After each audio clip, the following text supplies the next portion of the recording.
show every year at 3 o'clock in the afternoon, but there's already been a bunch of shows here. Vinny Pan, everybody pitching in. As we said, $1 equals 2 meals. And there's so many more people that are in need right now of Connecticut Food Share since COVID, and it hasn't stopped. It continues to grow. 1 in every 5 kids in this country goes to bed hungry every night, and we're just trying to do as much as possible over the holiday season to try to restock these shelves in the Connecticut food pantries. And you don't think it, but one frozen turkey or some of these non-perishable items and things that you can bring, and even come here and volunteer and hold the bucket. That's what this is all about. It's community helping the community of the less fortunate. And proud to be a part of this for the past 10 years. Stop and Shop Plaza in Hamden. We're right off Dixwell Avenue. Look for the bus in the big white tent. You'll see us. I think it's called Marketplace. Marketplace? Is that the plaza? On Dixwell Avenue, yeah. So come by, say hi. You drop off any change in your car right now. Maybe you got a couple bucks in your pocket. It goes a long way with the CT Food Share. They've been dropping off stuff like the truck's been in and out. I think it just left. I think it picked up a load of turkeys. Shout out, by the way, to the CT Food Share volunteers that are too excited. They're the most excited. I think they're people. Cold. Yes, their excitement cold, mirrors their warmth in their hearts and in their skin. But yeah, they get a turkey. Yeah, don't bring perishable stuff. Don't bring fresh turkeys. No more potatoes. No potatoes. We have enough potatoes that we can't use them. Right, we can't do anything with them. Right. We might start a potato garden or maybe pass them out to somebody that wants a potato walking down the street. But they'll get a turkey out of a car and they'll be like as happy as somebody that just got a slam dunk in a basketball game. How about this? A $50 gift can provide up to 500 meals. Think about that, people. Think about that. $50 can hook up 500 people in your state, state of Connecticut, where you live. It's appalling that you live in a state where there's people that are actually hungry on a daily, hourly basis. They don't know where their next meal is coming from. So if you want to make your Thanksgiving taste great, if you want to make this state as best as possible, come down, help us out, help CT Food Share, help you out, help your state out, and hook us up with some meals for the people who truly, truly need it. I heard Wolfer was in the house earlier walking around. Don't know if he's going to come back out or not. Some of the kiddos, I was excited to see Wolfer, I heard early today. We also have some new Fox 97 sports footballs for anyone that donates during our show. We'll be hooking up with that as well. So can't wait to see you out here, especially our 1,300 listeners. We don't get down to the New Haven area enough, and we know that we're going to be here every year, and we love when we see some of you 1,300 listeners from the Rob Dibble Show. Yeah, 1 in 8 Connecticut residents struggle with hunger, and more than 112,000, 1 in 6 children are food insecure. And we need to turn that around and lower that dramatically. So we're here, and we talk about this throughout the year because it's not just during the holidays. It's 12 months a year, 365 days a year that these people need help. It's also Football Friday, as we'll be talking to Adam Giardino in a little bit. He's on his way to Syracuse. My partner with Bob Joyce will be on the call. I'm excited. Because those men's basketball guys, Mike Crispino and Wayne Norman, even John Ashmead, they're on their way to Maui. They're going to be roughing it. We're freezing. There's going to be snow and a mix, and they're on their way to Maui, but they deserve it. Listen, the men's basketball has played so well. They need to go get some competition while they get some vitamin D as well. So Ben, Bob Joyce, Adam Giardino on the call. Toughest game of the year. Game number 11, 2 7-3 teams. Syracuse, noon kickoff tomorrow. You excited? I'm very excited because two reasons. It's Syracuse. And we hate the orange UConn people. Syracuse is the thing no matter what conference you're in. But speaking of conference, this is the last chance to get a win in the ACC to be the belle of that kind of ball when the conference realignment stuff starts. I would just like to be a part of the, especially in the ACC. This is their fourth non-conference game, their last non-conference game where they're 3-0 in the other non-conference games they play. But this Kyle McCord, you'll hear a lot about him tomorrow. He's pretty good. He's the quarterback. You got to get that guy. He's the quarterback that Ohio State didn't want. That's what I would say. And I think I figured out why they don't want him, Dibs. Captain Checkdown. Captain Check Down. I know I'm ruffling feathers if any Syracuse fans are listening right now, but I'm just not afraid of this kid. I think this kid is a great passer. He reads defenses really well, but he is afraid to throw the ball deep. He will not try to pull the trigger and try to beat us deep. I'm just not afraid of that. So he'll throw it underneath a lot instead of risking it all. You are correct. I like that. Now, he could go 35 for 35 throwing it underneath, and that's going to be a problem. But I'm just not afraid of this guy beating us with a deep ball. The one guy I am afraid of, my number one concern, LaQuinn Allen Jr. You saw this kid. I watched the video on this kid. He is lightning. I think he's a pro. Yeah, I absolutely think he plays at the next level in the NFL. He really gets through the hole quick. Yeah. And he's right into the secondary. Big Man, dude. if you don't get in his way, he's gone. He's a big guy, but he's not like Derrick Henry big. Like No. He feels like he's 6'4", 6'5". Like he's a tall dude going through there. We've got to get bodies on him to stop him at the line. Totally agree. Big-time athlete, big-time football game. A bunch of sports are happening in the world of UConn and really the world of football. I mean, UConn Syracuse is going to be first and foremost in our minds and a lot of people around Connecticut. But we got IU Ohio State. We got Army going against Notre Dame. And that starts at the same time at noon, and people are peed. I'm peed. How am I going to watch this at the same time of calling the UConn game? I'll figure it out. But it's going to be a fun weekend. But it started last night, man. I thought that football game was special last night. Steelers Browns. Snow. You guys love the snow. Well, forget the game. Let's start with the pregame and Jameis Winston. I will listen to this guy talk from here the rest of my life. Best teammate ever. Unbelievable. Best and teammate the ever. Best, like the lady asking the questions, God bless her. She asked Jameis Winston the question. He's just like, I'm full of Jesus Christ. Thank God I'm here. Thank God we have this weather. Thank God. And he wouldn't answer the questions. No. But, man, his answers were fantastic. Love and him. it really set up the game. Like, I felt like I was in 8th grade, and we were going to go play around Thanksgiving at the high school when the high school wasn't there. Yes. In the mud, Yes. in our jeans, and just going to destroy each other. And honestly, that's the game that I felt that they gave. I'll tell you what, Myles Garrett is a man amongst boys. First of all, his arms are as big as anybody's legs, and he is standing. I don't care who you're trying to, two guys on him, it's like nothing. It's like Samson. He's just pulling Hercules. He's pulling people off, and I'm getting the quarterback. He sacked three sacks in the first half. That's why he's the Defensive Player of the Year. He is one of the best. So, yeah, their record doesn't reflect the talent that the Cleveland Browns have. Yeah. And I know Chubb is not Nick Chubb-esque yet. Right. But this team's got some weapons all over the football field. When I was watching Myles Garrett, and I totally agree with everything you're saying. Like, guy's a freak of nature out there, too. Like, nobody matches his size with his speed. Yeah, Jerome Kearse. Right. Jerome Kearse. Yeah, it's very good comp right there. But I also think that, like, for this, what you got? We got to turn your mic on. I was just going to say, nobody can hit a quarterback in the head with a helmet better than Myles Garrett.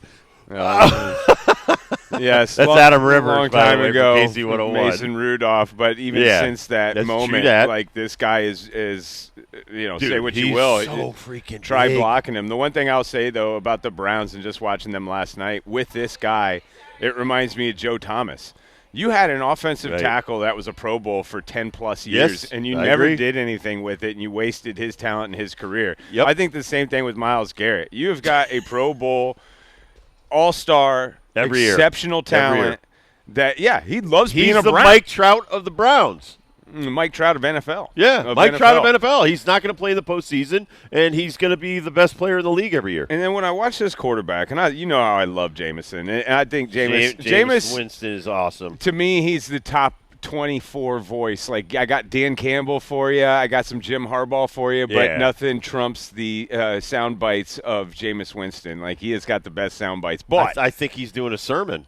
I mean, he sounds like a minister, or preacher. He has been the perfect person for this job. Oh, absolutely. And then I was thinking back to Baker last night. Like, I remember when they got rid of Baker for Deshaun Watson. And it's like you had the guy. You had the guy. But he wasn't, the end-all, be-all that all the pundits in the world are saying this is a top 10 no-brainer quarterback. He is a quarterback that can win you a Super Bowl. That wasn't spoke of him in that kind of light as the Browns quarterback. But he was not trash, and he brought you guys back. He won you a game after a 30-game drought. And you shipped him off, and look at him now. You would love to have had Baker Mayfield. And the thing is, in the time that you were messing around with Deshaun Watson, you also added $240 million to that problem. So you haven't been able to build around Myles Garrett.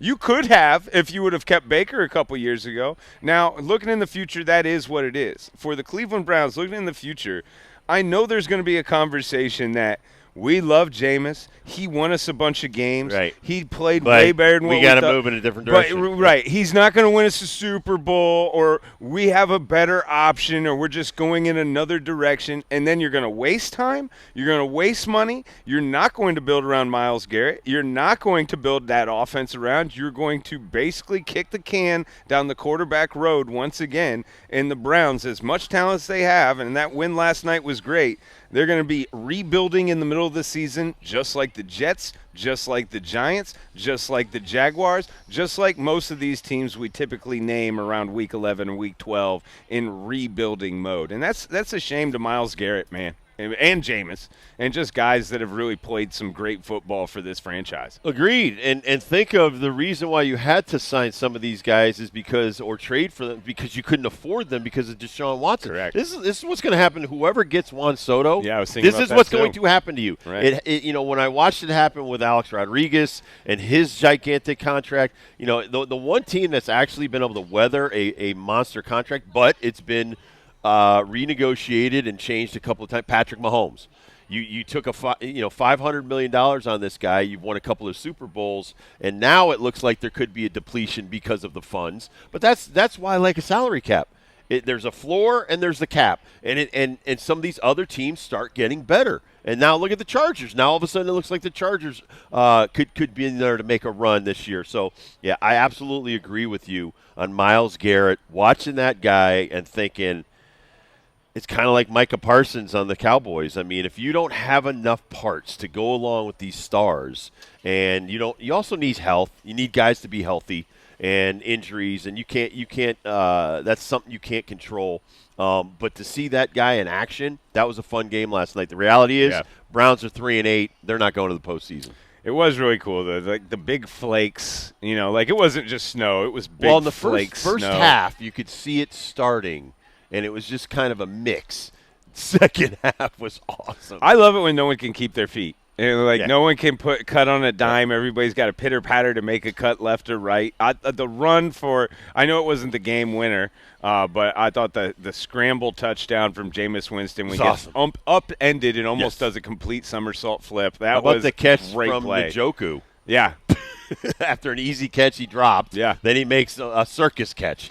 And a great call to go for a 2-point conversion in that. And I thought, just that whole game, that whole fourth quarter was great because I thought 18-6, this weather, what I've seen from the Steelers so far in this game. Steelers came right back. They ain't coming back. Absolutely. Yeah, right back. And I have to say, I always lean towards the old adage, you got two quarterbacks, you don't have one. But the way that they brought Fields in to kind of run the football and be that different style of offense, I thought that was brilliant. Browns tried it a little bit with Tomlinson Robinson, but that never worked out, and they went back to Jameis right away. I wonder if UConn could ever do that with this Nick Evers-Fignano combination. Agreed. I understand a quarterback staying in there and getting hot and getting comfortable, but in the course of the game, especially when there's snow on the ground and something's working and the other thing isn't, it's cool to change it up like that. And I think the Steelers have done a really good job with those two in maximizing their abilities because Fields is a better runner. Wilson's a better thrower. And they played it pretty well last night despite coming up short and losing that game in the end. Well, it kicks off a great week here, Week 12 in the NFL. I mean, we got Vikings, Bears, Lions are playing your Colts. Patriots, Dolphins, but Buccaneers, Giants. The big news today is Daniel Jones is gone. I said this yesterday kind of jokingly and half-heartedly off the air. I'm like, why do these guys do so many press conferences and stuff like that? Little did I know it was his farewell address to the New York Giants fans. We should have known. Here's a guy I hadn't really heard a lot from since he's been a Giant. Very quiet, smart guy. Yep. Has that crazy eye stare that he gives you, And then all of a sudden, Daniel Jones is doing a press conference yesterday, and then today it came out that the Maras and Daniel Jones have decided to part ways. It's sad that it comes to this, but at the same time, you had Saquon Barkley and you let him go. You paid so Daniel you Jones. Paid the wrong guy. You that is on the guy. Mara family. Yep. They've got to live with that. And as we've said this since they let it happen, and now we watch the Eagles and they prosper off of your mistake. That's tough to see. And you watch, though. Daniel Jones is a talented quarterback. He is going to go somewhere like Sam Darnold and some of these other guys, like a Baker Mayfield, get the right people, run an offense that helps them be successful, and then get enough talent around them to win. And I think that can happen in the NFL, and you can get a second life if you're Daniel Jones. So I think Daniel Jones, I think this is a mutual parting of the ways because he's basically like, I'm not going anywhere here with this team. Yeah. And, but I'm also a distraction to the other guys, and he probably feels Drew Lock's pain that you bypassed him and went to Tommy DeVito. And so I think he saw the writing on the wall, and he wants to go somewhere else before he gets too old and he can't play anymore. I'm wondering what the future holds for Daniel Jones, because I think right now, today, nobody is knocking down the Daniel Jones door to get him as a second stringer, let alone. We said the same thing about Sam Darnold. Right, true. And now, yeah, and in a couple of weeks, let's see what that question is going to be like. There could be some openings tomorrow and there's so many or Sunday. Injuries, too. That's what I'm saying. Right. By Monday morning, we might have a couple of spots that he might be fitting perfectly for. I'll give you an example. A couple years ago, this guy got hurt with the Brewers, Corbin Burns. He had won a Cy Young. Yeah. All of a sudden, people forgot about him. He comes back, has a great year with the Orioles. Now he's one of the hottest free agents out there. So it can happen. Sam Injuries Darnold, happen. Baker Mayfield, man. Both those guys were Carolina Panther a bad stretch, but he also has availability. He's a healthy young guy. He's young. Right. He's got the stature. He has made plays. He's got a hell of an arm, too. I think it would benefit him to learn from a veteran quarterback that's actually been there and done that, not a guy that's only had like 1 year or two. Like I think for him to sit and actually be with a different coaching staff, a different philosophy, that would really do him some good. But the Giants, Jim Harbaugh. Giants are in rebuilding mode already, man. There's still a lot of season left, and hopefully Tommy DeVito can survive. Okay, we got a couple of new MVPs in Major League Baseball. Oh, did you see the announcements? Oh, my God. I was thinking of you both times on both of them. Major League Baseball, it's just they're a parody. They're a parody, man. They're just awful. They aren't used to it. I don't know. What do you mean they're not used to it? Have they always done this where they're like have a guy tell their teammate that they're MVP? It's new. I'm going to tell you where I think this comes from. The NFL Hall of Fame. Yeah, I thought so too. The NFL Hall of Fame where the guy knocks on your door. But that's spontaneous. You don't know he's showing up. All these people were staged. This is staged. Like Shohei had everything lined up already. The dog. Well, forget that. How about the Paul Skeens and Livy Dunn? Oh, I know. And the cake. Hey, and congratulations. We're just sitting here by the fire. We weren't expecting this at all. I keep wondering, who the hell are those people in the background? Were they like the people who set up the shoot? Surprise. Or whatever? Surprise. By the way, you're all on camera in the background. Get out of the shot.